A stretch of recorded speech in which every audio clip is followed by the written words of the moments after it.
This team is irritating. This team is so infuriating this year. Last year was fun, and I knew it wasn't going to be the same as this year, for sure. For sure.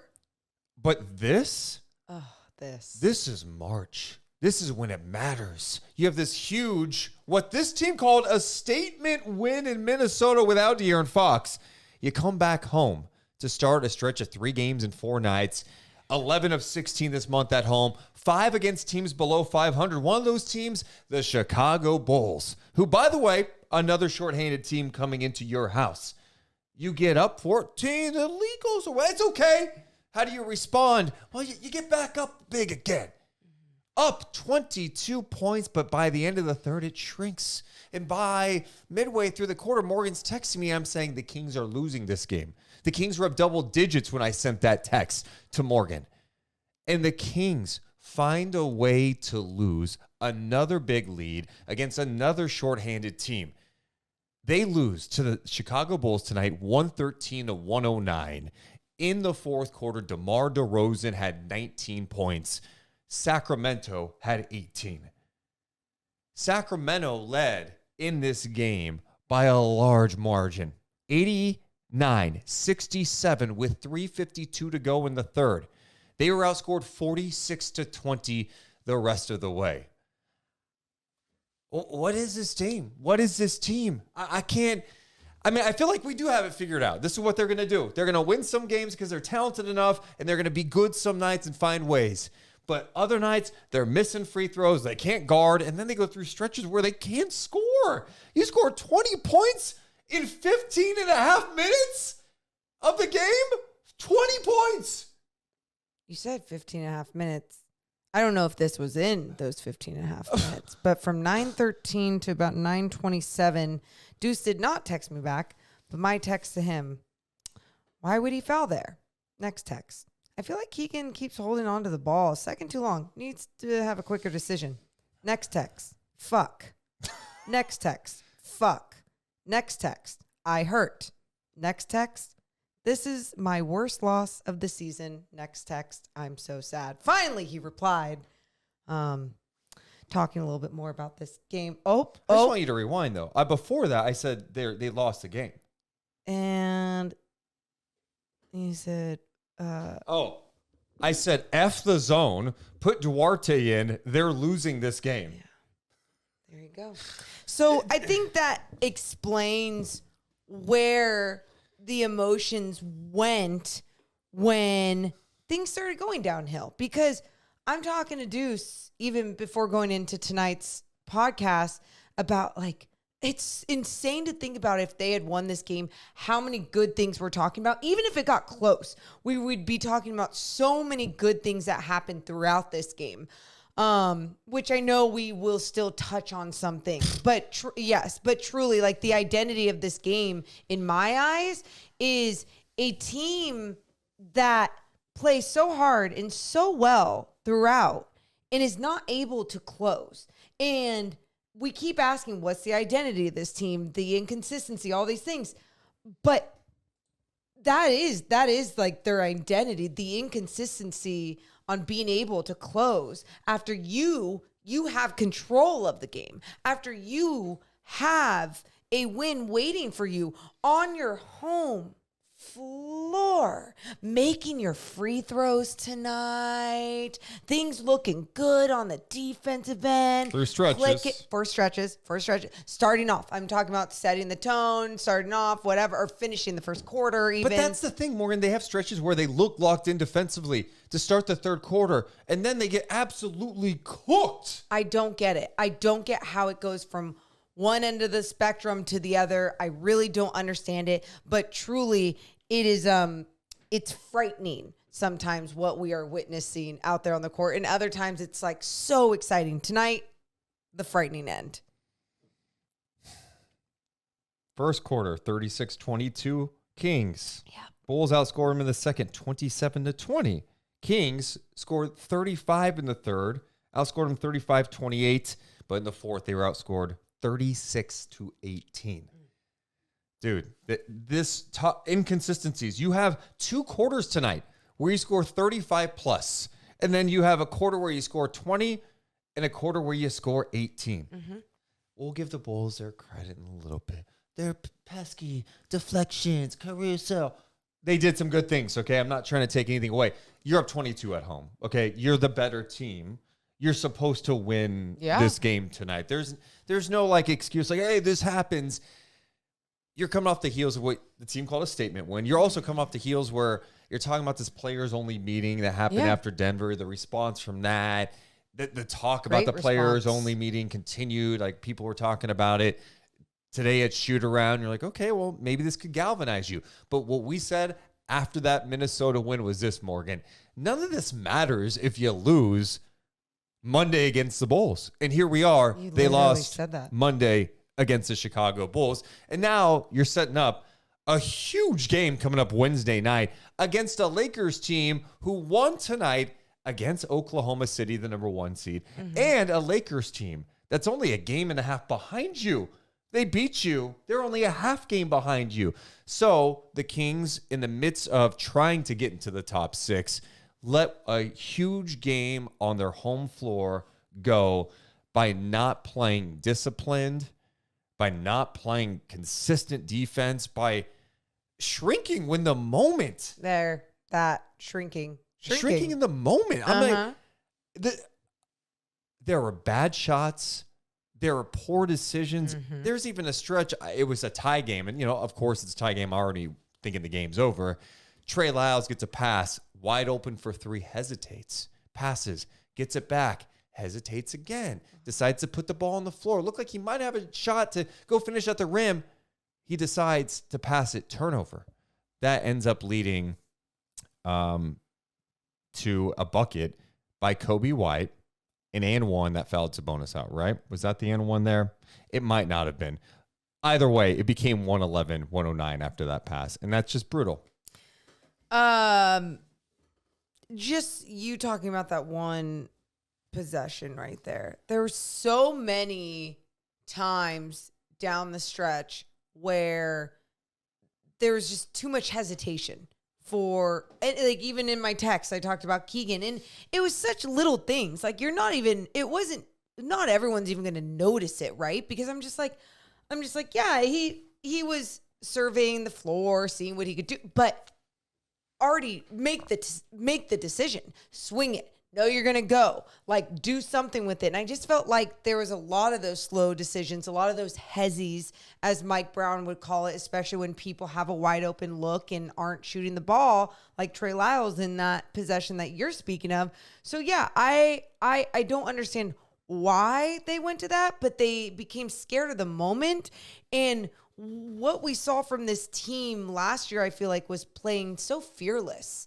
And at times, it's like whatever the fear is, or whatever they're worried about, is sinking in, and it's holding them back from playing their free best basketball. Then it's a mental thing then. It has to be. If this team is missing free throws like they have this year at key moments, you're thinking about it. This team shot 79% at the free throw line last year. This year, they're at 72%. They're missing big ones like we saw late. They were able to hang on against Minnesota, but they missed key ones. Tonight, that wasn't the issue. But then you get into the situation of them holding on leads.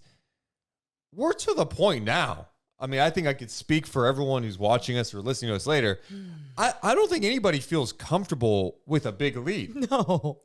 And I don't, Morgan, no. They were up 30 points in Chicago. Remember, they were up 30, and the game got down to 3. Yeah. And they had to hold on to win that game. And then tonight you're up 22.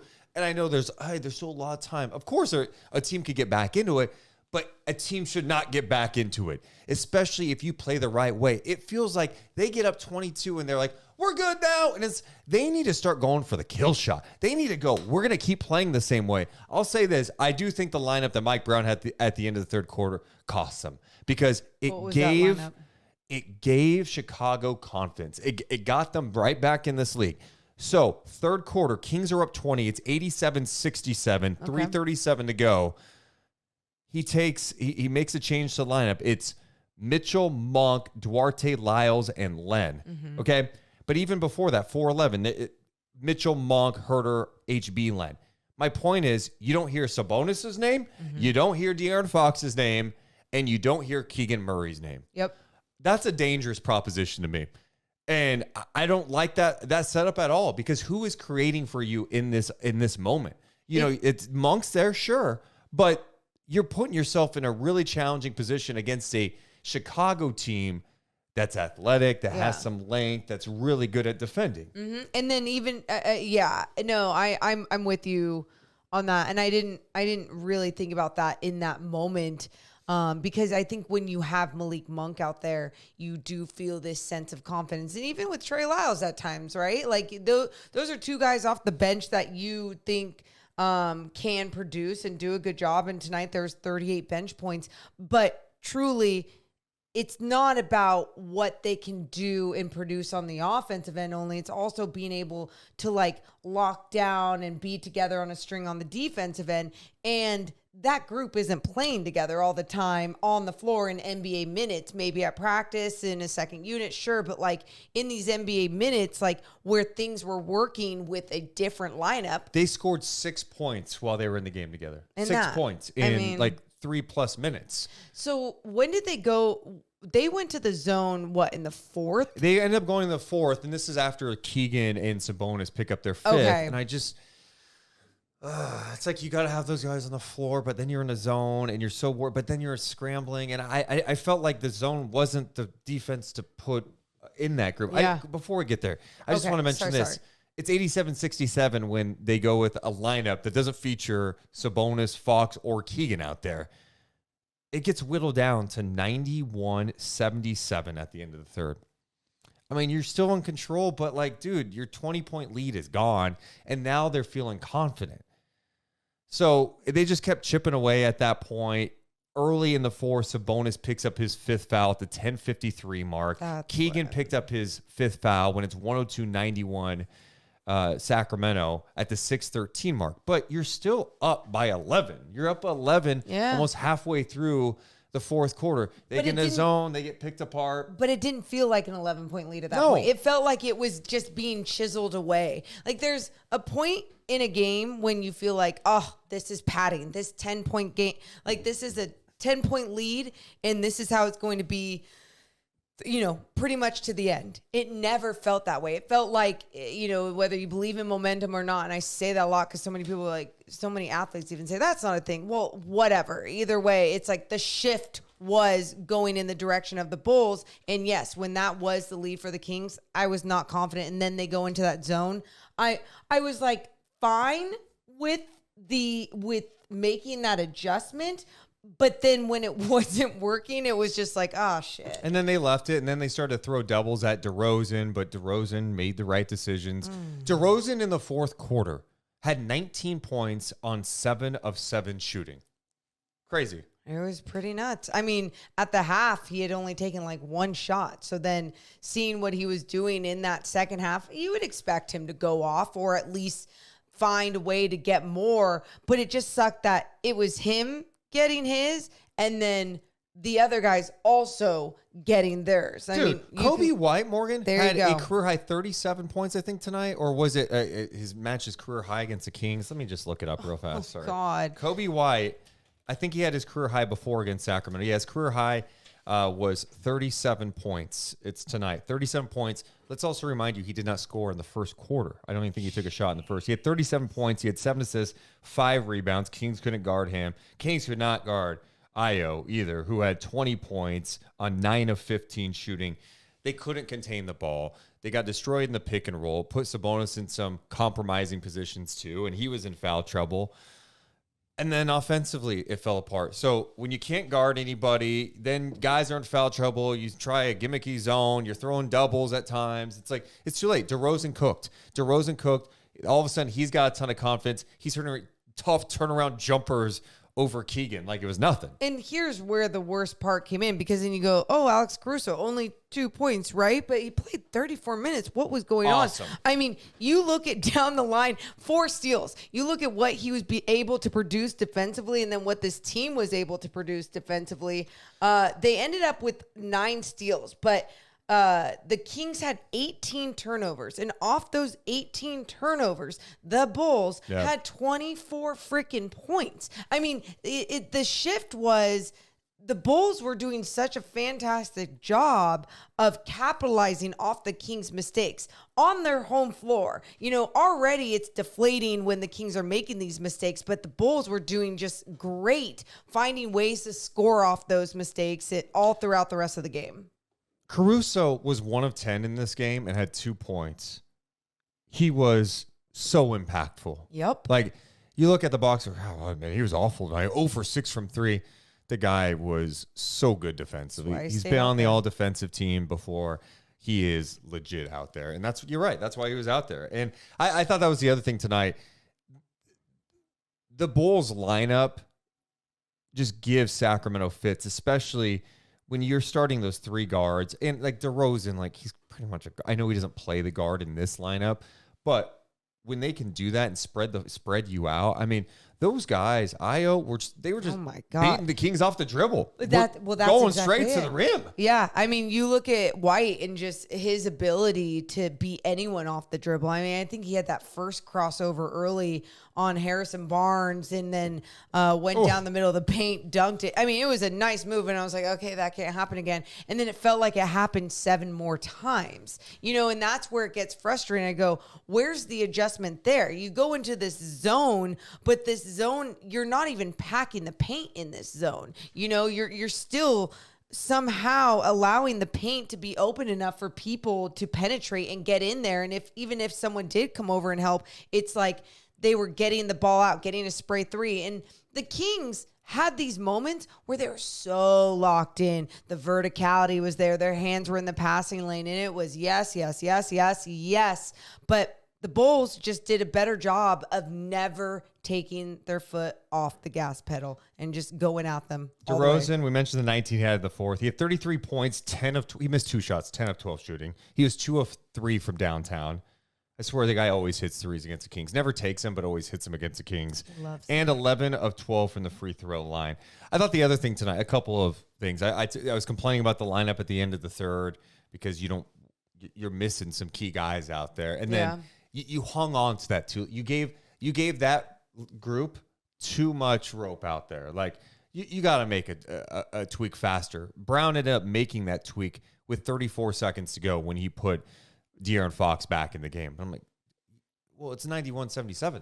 Like, got to make those tweaks faster. The other thing is I love the lineup, the closing lineup at the end of the second quarter. Fox, Monk, Duarte, Keegan, and Sabonis. Duarte, I know it's been a rough year. I feel like the last 5 games, he has been such a better player out there. Not only what he's been doing defensively, way more engaged, playing physical, getting a little chippy out there. A little bit more under control, too. But he's also being effective offensively. In the first half, he had 8 points. He finished with 8 points, 5 rebounds. Those numbers, that was first half numbers for him. And I thought they should have gone back to him with that group. It's like, you're not getting stops right now. Someone's got to sacrifice tonight. All right, sorry, Herter, you're out of this game. Sorry, HB, you're out of this game. We got to go with Duarte out there because at least I know he can guard a little bit. He's going to play physical. And right now, he's not killing you offensively. Yeah. So that's one where I'm like, that's a miss, especially when you saw the sample size of it. That group at the end of the second quarter closed on a really good run. They closed the second quarter on a 13-3 run. It was because they were getting stops. They were playing the right way. And then that lineup never played a minute together the rest of the game. Yeah, I which is surprising because I think Mike Brown is usually someone who, when he likes something or something works, like he goes with it. But I think it's where that lineup happened, and it was like, okay, it happened there. It was great. But like, how do I get back there again? I don't want to force it, you know? So even sometimes understanding like a coach's instinct and what they feel is right. But sure, it worked. And it was something that they could have obviously gone back to. The next question I have lineup related, and I know this is something that happens. All right. We all get to the point after a loss and like you go to any NBA market, they're talking about coaches' rotations and minutes. Okay. I'm just some idiot who watches the games, but this is just my perspective on it. Please. Keon Ellis started for you last game. Okay. Keon Ellis started for you. I know Fox is out. He started for you, did some really good things defensively, had 4 steals, super active. I'm not saying the guy needs 25 minutes a night. Yeah. He starts for you last game, did not play tonight. Did not play tonight. It's not even about the whole, like, gotta reward him. It's not even about that. It's about the, no. I disagree. No, I don't. No. It's not about that at this point of the year, too. It's not about having to reward him. It's about understanding the impact that he did have when he was playing in those minutes and why you did end up going with him. Obviously because of the matchup, right? But the matchup in the NBA, I mean, you're going to having that type of length and defensive mentality alone from someone like Keon Ellis, like is really like the one of the main reasons why, yes, I would automatically go in that direction. Against this lineup? You definitely would like to see him against Io or Kobe White. Especially after what they were burning everybody. I mean, that's the thing. The Bulls bench is one of the worst benches in the league. And especially, it's taking a bigger hit now. Of course, Patrick Williams is out. Torrey Craig is out. This team is banged up. And, Lonzo hasn't played in like 2 years. But, they've had some injuries that they've dealt with too. But the bench is one of the lowest scoring benches in the league. You got cooked by 3 guys tonight. Cooked. I mean, that's what's so disappointing. It's you lost a big lead at home, and these are crucial games. So this is not November. So now can we get to the crucial moments in when they lost the lead? And oh my God. We didn't even talk about that yet. Oh, calm down there. Let's not throw things or hit things. Do you want to start with the out of bounds play, baseline out of bounds, De'Aaron Fox, or do you want to just start like really when they got the lead at 111, 109? I mean, Sabonis fouls out, and it just puts you in a tough spot. You end up going small, and after killing it on the glass, it didn't feel like Sacramento's rebounding in that fourth quarter was the same. And I don't have the numbers in front of me. I'm going to dig them up now. He's a beast. I mean, the way he battles in there, and he didn't have a good night tonight either. No, and no. That's the other thing. He was 1 of 9 in the first half. He got it going late, but in the third quarter. Let's see, in the fourth quarter, the rebounding. Let's see. Sacramento out-rebounded 10-8. Yeah, I don't know why. I just felt like they got the timely ones. Yeah. But, yeah, I mean, yeah. The late game execution just in general. I mean, you fell apart. It was, Morgan, it was 109-107 with 2:20 to go. Okay. After Barnes goes 1 of 2 at the free throw line. Yeah. I know. You don't score the final 2:20.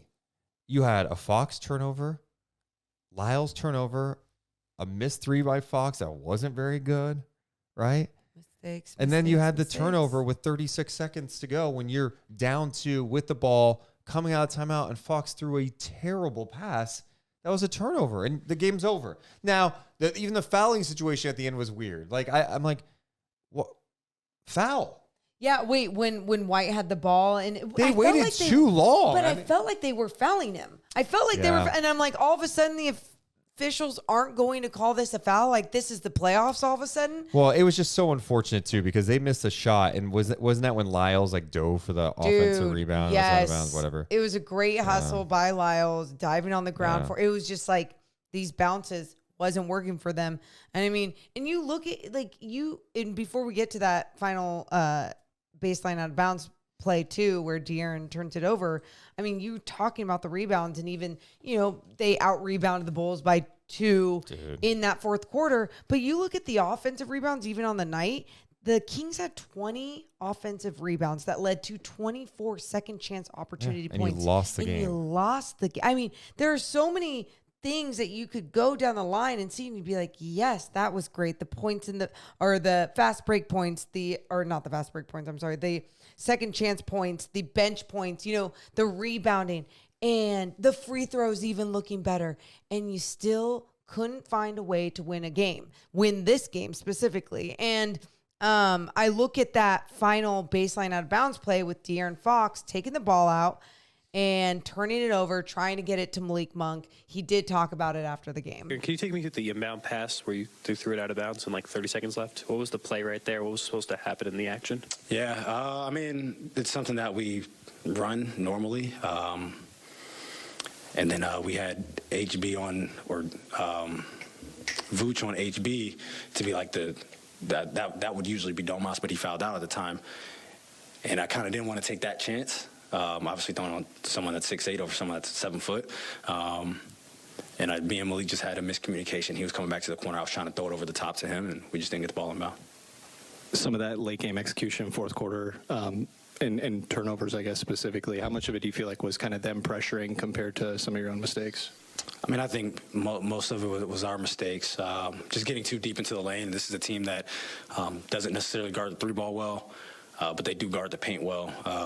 3, 4, 5 guys in the paint at a time, a lot of hands, and we were just getting too deep into the paint today, and they got their hands on a lot of balls. Just so disappointing, man. It is. And, I thought his breakdown of that final play, and usually Sabonis is there and he's dependable and you can get it to him. I mean, just even having this size advantage, whatever, being able to create that space from Vucevic, but it wasn't there. And it was just, I wish they had used their final timeout even right there. Like that was such an important possession that was just thrown away. De'Aaron didn't have a great fourth quarter, and that did not make it any better. The Kings in the fourth were a mess. Fox was 0 for 4, 0 for 3 from downtown, 1 of 2 at the line. He had 1 point, 3 turnovers. Sacramento in the quarter scored 18 points on 6 of 20 shooting. They were 0 for 6 from downtown.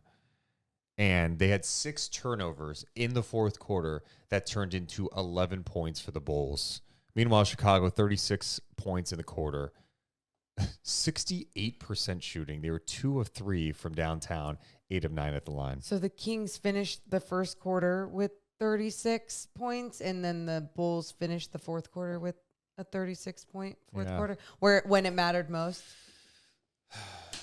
Yeah, I guess I just struggle, and I know a lot of fans too are trying to figure out like how this keeps happening. Like it's just allowing these runs, and it's just like when it falls apart, it just all falls apart, And you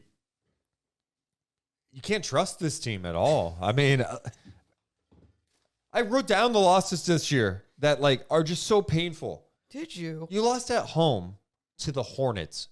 Short-handed Hornets. Oh, God, yeah. I know at Philly, like, hey, they play hard. They've got Maxey, but Embiid wasn't playing, and you got crushed. Milwaukee, again. Oh, my God. You're up. You make free throws and just execute. You just execute. Make some free throws. The game's over, and you win. And then the final play. The defensive breakdown at the end. Lillard hits a game winner. You lose. Next game. Having some of your best basketball in a game in Phoenix. What a response after Milwaukee. You're up 22 points with 8 minutes to go in the fourth quarter. You lose the game. You lost to Indiana at home, and to be honest, it was an awful loss. And no Tyrese. TJ McConnell cooked you. Pascal Siakam wasn't even on the team. He wasn't playing yet. He wasn't even in Sacramento. He was just getting to Indiana, taking his physical. Then you lost at home to a Pistons team that we all know is awful. Correct. That was shorthanded. And the next day, 2 of the players that play in the game got cut by the Pistons. Then you lost to Miami, where you should have won that game. They were shorthanded. Oh, God. Guys suspended, hurt, got cooked. Yep. Oh, and then tonight against Chicago, shorthanded when you're up 22 points. It's happened too often. And you think about these games, all these games I mentioned, like you had the Philly game. Let's just cross out. You just got smoked. Okay. Forget that. But all the rest of these, Indiana, I'm going to cross out too, because you just got smoked. It's disappointing. Damn. But these other games, yeah, that's 1, 2, 3, 4. There's like 5 games you go, we should have won those games. We should have won those games. Like we had a chance. We should have won those games. Your list honestly gives me anxiety. Like I feel something so heavy on my chest and it hurts. And that's why like tonight when I text you and I said, this was my worst loss of the season. Like the way I felt after this loss, and I know you have felt this throughout many losses. And I stay pretty even, you know, like I understand like, hey, it's the NBA, the best players in the world are in this league. Like shit happens night in, night out. It's going to be hard at times, but it's truly when you look at that list and you look at a night like tonight, and again, I say on your home floor, you look at home court advantage and you still can't find a way to close out this game and get that. It's disappointing. I think it tells you so much more about this team that we've been saying all year long. Now, I'll say this really quick too. I think there's obviously fanatics, like they get in these places where they just want to like quit everything and they're just so angry. And I understand all those emotions, but I don't feel that way, because when I feel the highs of this team winning this year, like even after Minnesota, I get there's something there where I believe. Sure. And I don't feel like it's false, but I feel like what I'm feeling right now and what I felt the other night, I have to find a way to just feel the in between, because this is what they've been all season long.